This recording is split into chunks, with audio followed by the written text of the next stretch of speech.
السلام عليكم ورحمة الله وبركاته. ازيكم يا حبايب قلبي؟ النهارده جاي لكم فيديو اتمنى ان يعجبكم. هنعمل الرقاق باللحمة المفرومة. ده الرقاق اللي احنا هنعمله دلوقتي، وهنعمل كتف ضاني مع ريش ضاني بتتبيلة وخلطة هتعجبك كتير جدا. ايه رأيك؟ ده الكتف الضاني اللي احنا عملناه مع الريش. يلا نبتدي الطريقة. هنا عندي حلة على النار وفيها الكتف الضاني والريش الضاني، سايباها تتسلق.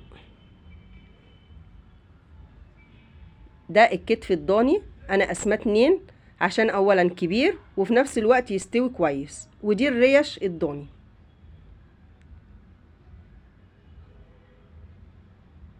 انا سايباهم كده يتسلقوا كويس قبل ما نبتدي نتبلهم بالتتبيله اللي احنا هنعملها مع بعضينا. في نفس الوقت انا حاطه حله على النار فيها اللحمه المفرومه اللي انا بعصجها مع بصلتين وقرن فلفل ومعلقه سمنه وملح وفلفل اسود. كده اهو انا بعصج اللحمه المفرومه عشان نبتدي الرقاق مع بعضينا. يلا نبتدي طريقه الرقاق، وما تنسينيش في اللايك والاشتراك لو عجبك الفيديو. كده يا حبايبي اللحمه المفرومه كده خلصت. عشان نعمل الرقاق كده هطفي عليها كده خلاص.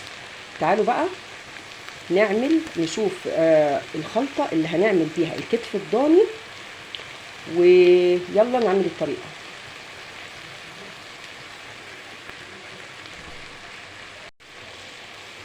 كده يا حبايبي اللحمه المفرومه كده خلاص خلصت.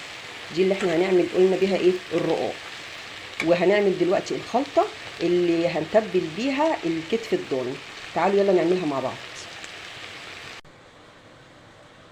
كده يا حبايبي الحاجات او المكونات اللي احنا هنعمل بيها الكتف الضاني، عندي 4 طماطمات متقطعين وليمونه و3 معالق خل، والتوابل بقى بتاعتنا هنحطها دلوقتي مع بعض ونشوف هي ايه. عندي الخلاط اهو، ابتدي ان انا احط فيه الليمون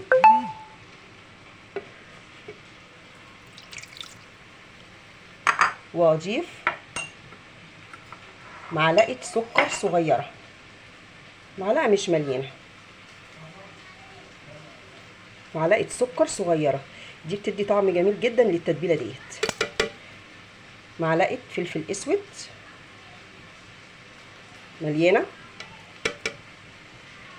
معلقه ملح كبيره، هي معلقه صغيره بس معلقه ملح يعني هرميه. دي التوابل، وابتدي اضيف عليها الطماطم. كده ضفت ايه الطماطم، ابتدي بقى اشغل الخلاط وارجع لكم بعد ما ايه نطحنها عشان صوت الخلاط.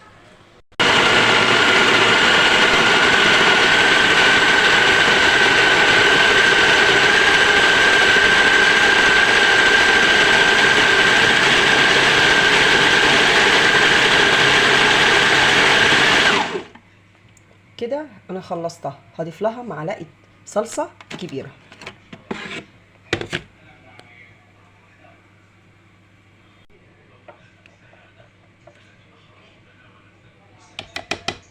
كمل عشان هي ايه مجمده عشان طالعه من التلاجة. كده معلقه صلصه كبيره، وارجع تاني احطها على الخلاط يتطحن كل ده ويبقى خلصت.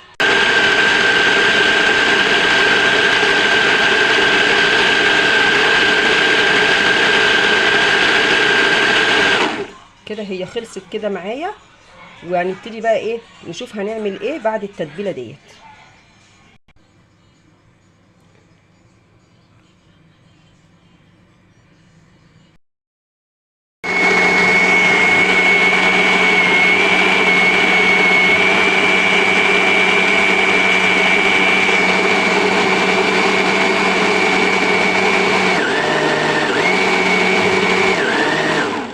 كده يا حبايبي احنا خلصنا كده التتبيله زي ما انتم شايفين كده اهي.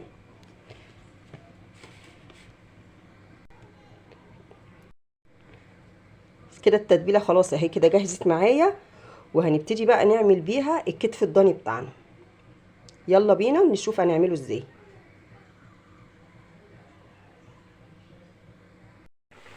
كده يا حبايبي اللحمه زي ما انتم شايفين استوت. ابتدي بقى اطلعها على الصينيه اللي هنشتغل فيها. يلا نشوف الطريقه. كده يا حبايبي احنا خلاص اهي حطيناها في الصينيه، وهنبتدي نضيف عليها كل التتبيله ديت كده.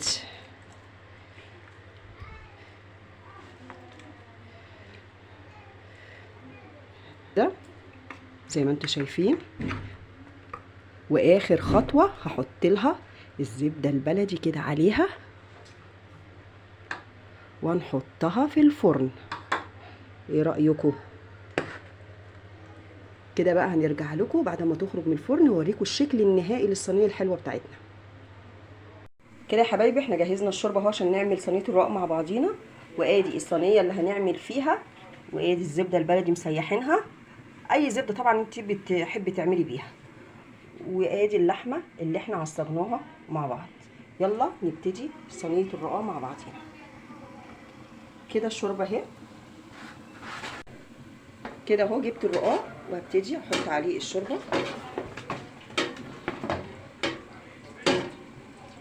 طبعا انا بحب احطه في صينيه الشوربه عشان ايه اقدر اتملك ايه منها. انا ممكن اعملها كده كده من غير ما اعملها بالكبشه كده خلاص. ادي اول واحده وبحط عليها سمنه لان انا بعمله زي الفطير. اهي اديها ايه رشه سمنه. واخد واحده تاني كده بسرعه، مش لازم بقى الكبشه بس الاماكن اللي هي المرتفعه دي اللي انا بحط عليها ايه الشوربه. ما بتاخدش وقت مني خالص. ونفس الطريقه ابتدي كده اهبطها واحط عليها سمنه بالطريقه ديت. وادي تالتة. شوفي بقى انت بتحبي تعمليها كام رقاقه كده اهو. انا حاطه 4 رقاقات وابتدي ان انا اضيف اللحمه عليها. تمام.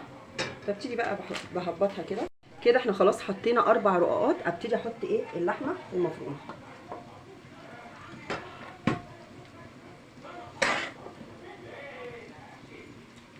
وزعيها كده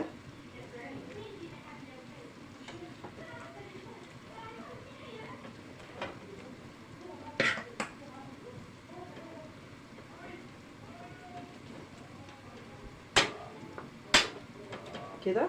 وزعنا اللحمه زي ما انتم شايفين. وهبتدي اكرر نفس عمليه الرقاق تاني.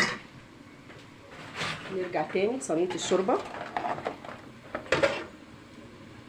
طبعا انا حاطه حله الشوربه على النار، بس انا باخد ايه على القد عشان تفضل سخنه وتنجز معايا بسرعه.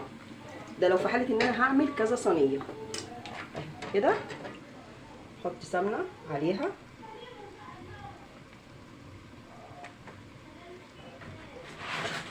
واحده تاني.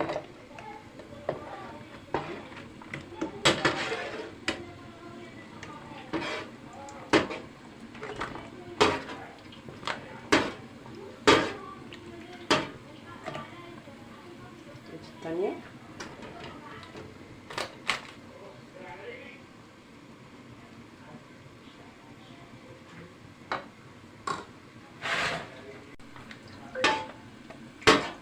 كده اهو. فاضل رقاقه واحده غير ديت ويبقى صينيه الرقاق بتاعتنا خلصت. طبعا هي دلوقتي هتهبط كل ده وهوريكم ازاي. طريقتها سهله وبسيطه، مش هتاخد منك وقت خالص.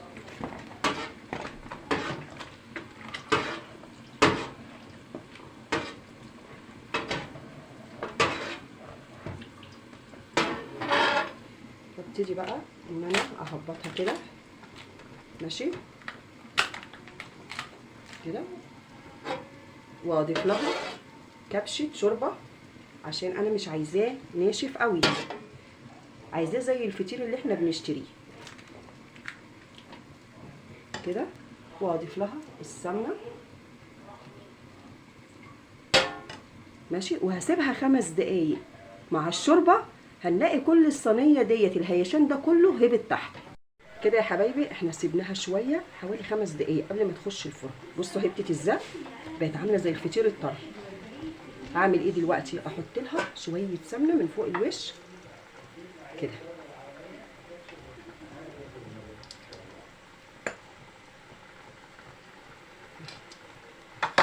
زي ما انتم شايفين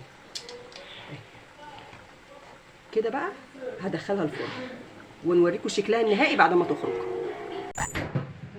كده يا حبايبي كده الرقاق اهو خرج من الفرن، وده الشكل النهائي ليه.